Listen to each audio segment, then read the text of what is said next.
I do anyway.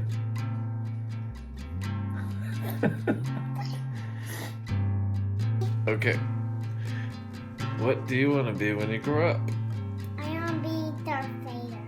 You want to be Darth Vader? Yeah. Why? Because I'm going to have a mask on. When you grow up, you want to wear a mask? Yeah. That goes with it. Do you know what Darth Vader is? Mm-mm. Do you know who Darth Vader is? Mm-mm. Do you know what he sounds like? No. Do you know how he treats other people? No. When you grow up and you wear a mask and you're Darth Vader, how are you going to treat other people? I'm going to go... and I'm going to poke them away. And I'm going to go... I want to know why you want to be Darth Vader. Because I want to. Why? Because. If you could be anything else when you grow up, what would that be?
classic pal.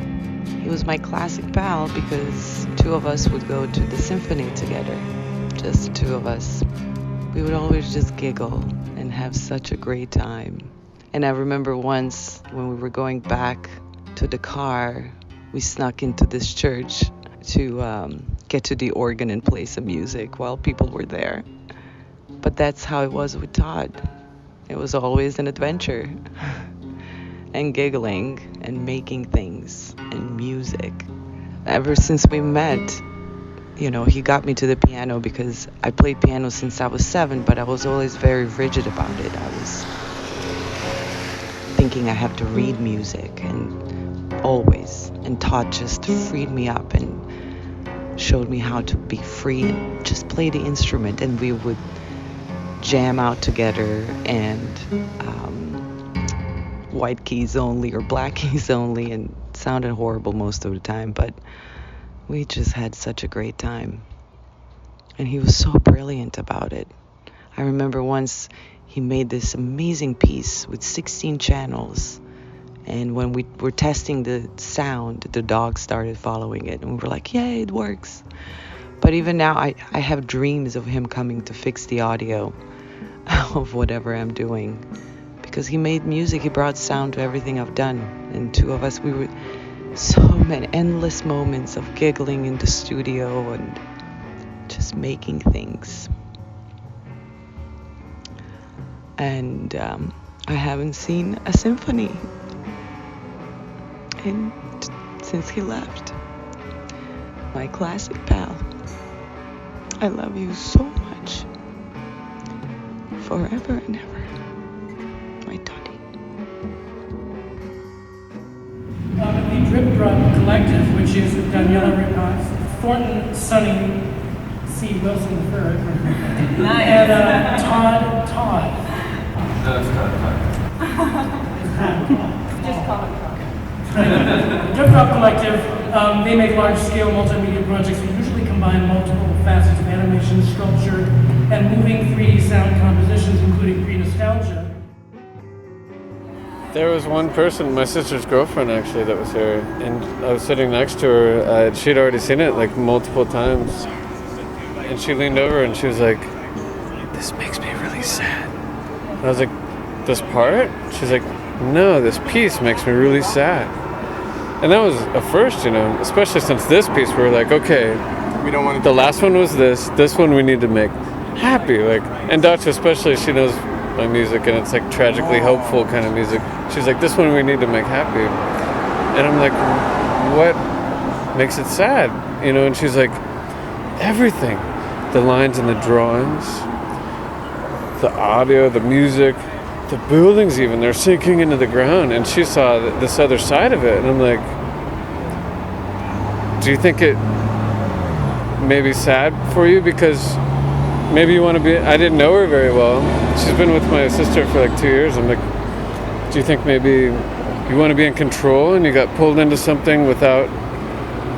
She's like, That consent. she's like, no, that's not it. I just see the sadness in the lines and there is, and my sister hit it on the head. She's like, there is a sadness there because of the history of Daniela and everything, but it takes that to see the other side, But that was a first.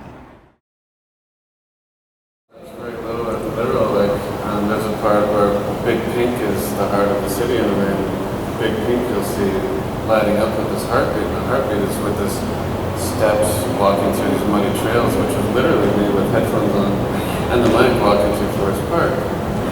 And so literally, yes, but then there's the soundtrack in the other parts of Portland. You hear a lot of the birds in there, and there's still the birds that are in the city now because it's springtime. Yeah. But bringing that together with the experience of the sound of the soundtrack and the improvisation for each character has their own soundtrack, their own song, kind of.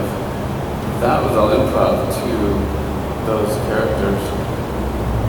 By me, there's tons of tracks of me, but it was improv to that. So that's.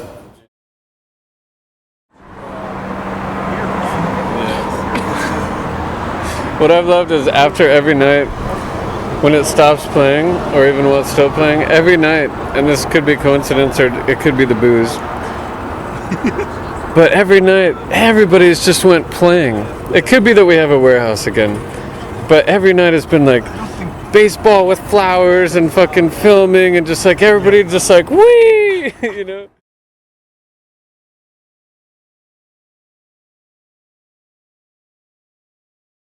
There's a lot of memory wrapped in my life around Todd and how he connected so many of us.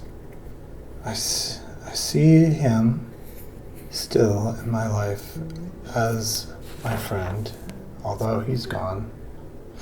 He was extraordinary. Artist, musician, sound artist. He was an inspiration for sure. He was a troublemaker, mischievous, kind. Hard to say now, but true nonetheless. We had our fun, and the fun for Todd came at a price.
One of the things that I think about when Todd comes to mind, which he often does, is his. I think the possibility of anything being great and usually turning out like maybe not as great, but still just going full force, full into it from that time at.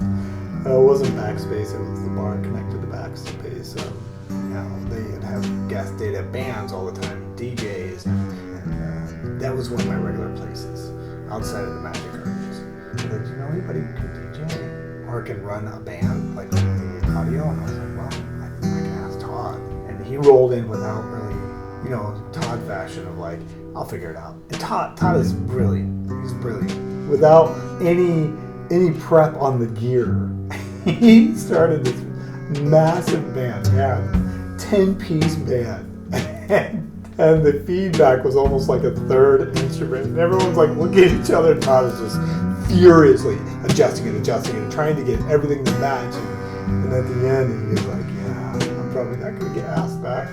And I think it was just, there was one thing that he wasn't aware of beforehand. And he just confidently rolled in. And, I don't know how much it bothered him. But he was like, whatever.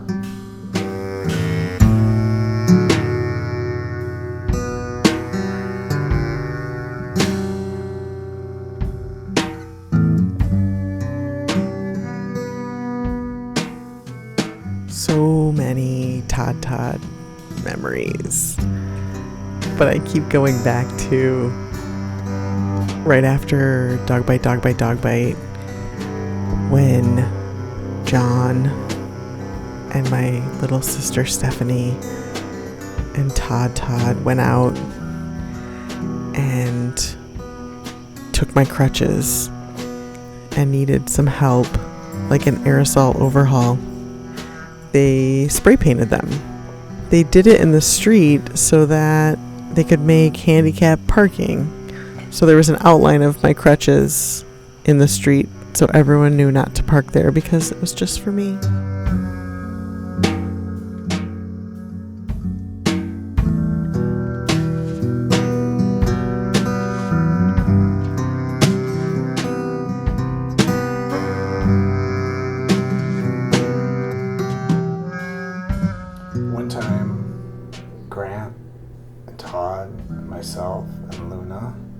went to the bowling alley in North Portland. And we had a great time. We were drinking a whole bunch and we were bowling like crazy people. We stayed so late we missed the last max. and Luna and Todd decided that it was a good idea to take some bowling shoes and a bowling ball. So we get to the Broadway Bridge.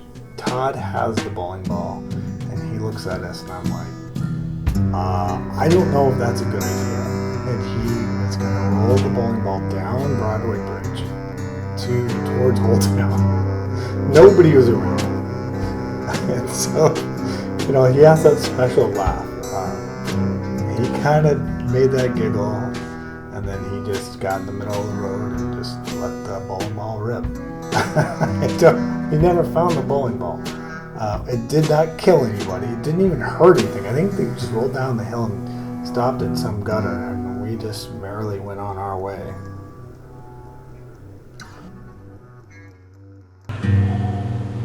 Is it much different than the old cycle?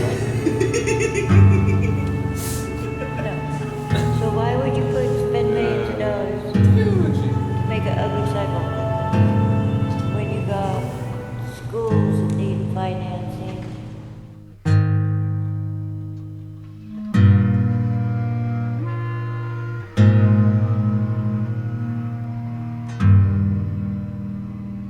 For what, 100 years this has been old now.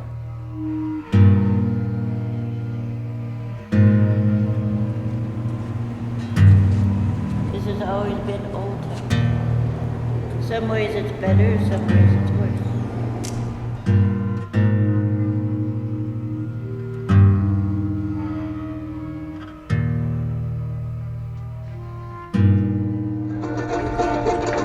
It's not hard to reach.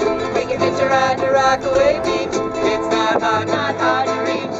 We can hitch a ride to Rockaway Beach. Up among the clouds, out in the sun. Out in the great bus ride. It's too slow. We'll put the music on the radio. Rock, Rockaway.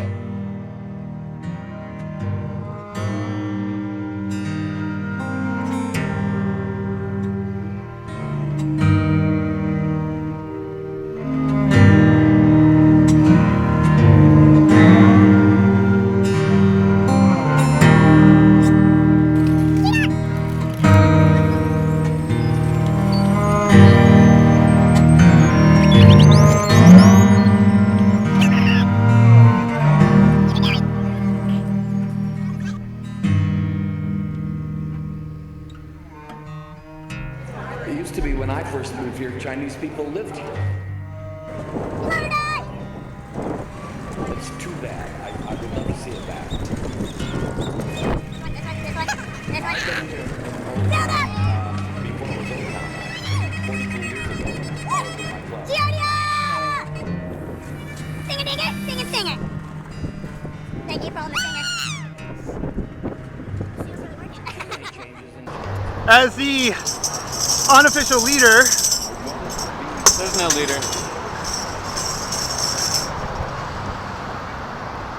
and Shark Attack goes in the water. Giardia. It just feels like we're losing something. You need help? Flavor and the character of Chinatown and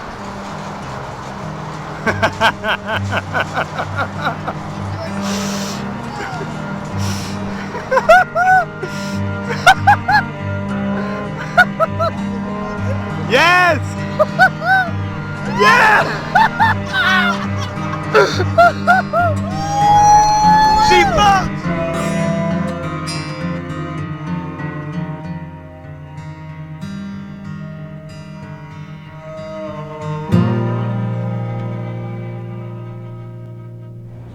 Old Town?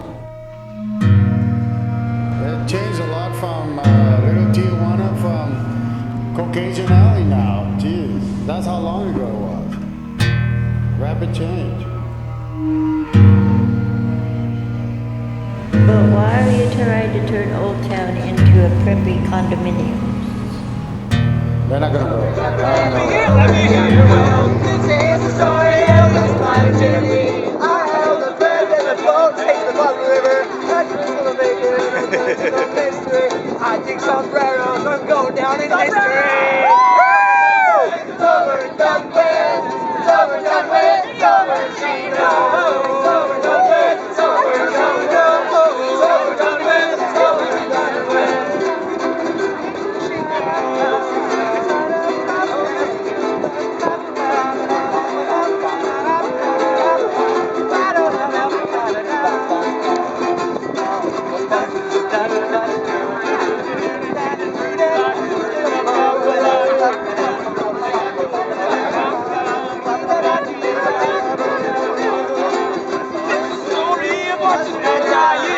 I'll tell some fucker that I don't feel like dying. I know that they are really acting like a sinner. I just washed my Because you're living in Old Town, what used to be Bumtown. This is Old Town. You are never going to get rid of that certain element.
I came from beauty that my street boys could see, and shining wishes that I could see in them.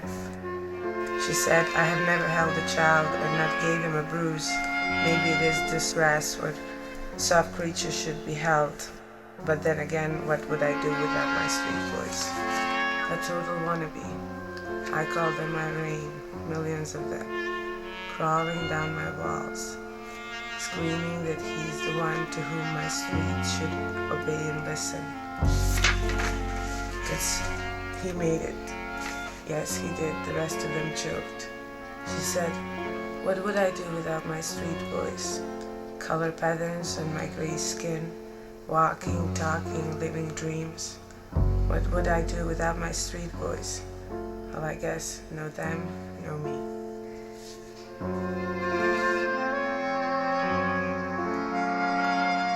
That's easier. And he'll be way slower at it. It's all else.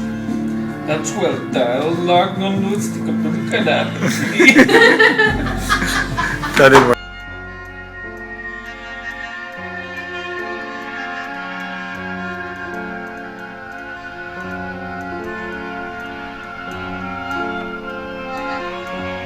It's kind of like, yes, it is hard. It shouldn't be happened, but it does. And they are out there, all of us, from any corner that it is. So it's kind of, I should feel I have to put it on paper.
When I think about Todd, the first thing I think of is that twinkle in his eye that he would get in his blue eyes when he was up to something mischievous. And he almost always was. He loved to make people laugh. He loved to surprise people. The next thing I think of is his smell, the smell of him. It was intoxicating. I don't know how he smelled that good. When we first met, I was with John, and John was like, hey, come with me. Some friends are doing an aerosol overhaul in my car, the Bajada. So I went with John to his place, and a few people were there who I hadn't met before. Todd and Grant, and I don't remember who else, but John had mentioned that he was from Denver, and I remember trying to talk to him a little, but Todd had this way of being so focused on a project that there was nothing else. When he was working on something, there was nothing else. But at that time, I didn't really know that, so I just thought he was kind of aloof, and not super friendly. And then I met him a few more times, mostly probably all of them with John. John and I used to do this silly mustachio thing. We would run around going ha ha ha and have mustaches on our fingers. I think Todd thought that was super annoying, so I don't know what he thought about me. I think he thought I was annoying. But then John met this girl, and he really wanted us to meet her. And so we all met up at the Magic Gardens and got to meet Gina for the first time. And I remember her wearing her wolf pack. And I just remember the four of us having a really good night. And at the end of the night, Todd asked if he could have my phone number. And we went on a date shortly after that. And that's the story. That's how we met. Yeah, I miss him. I remember a few weeks later, he went to jail because allegedly he and some friends stole or borrowed a scissor lift. And I was so afraid. I hadn't told any of my friends about him yet. And I remember telling Katie and being like, he's in jail, but it's okay. He's not really like that. Oh, and let's see. That first year, on his birthday, he didn't really like celebrating his birthday very much, but I decided to take him on an overnight trip to the beach. So I remember being there, and we had had a few drinks and we went out to the beach. It was late at night, and he decided to start digging for clams. But neither of us had ever done that before. And when we saw the little thing like trying to dig itself deeper to get away from us, we just started laughing and couldn't really stop. It was kind of like one of those moments where you had to be there. There were so many moments like that with him of just silliness. One of the things that just really gets me when I think about him is how talented he was, how full of potential, like so much untapped potential. He could just play any instrument that he picked up. He could invent things, build things, create things, anything. And I think sometimes he was overwhelmed by all that potential. He had so many unfinished projects because he could do anything. He was just so skilled. I know he really wanted to pass some of that along to Spencer and to Lumen, and just didn't really get the chance to. But they were so important to him, and he loved both of them so much.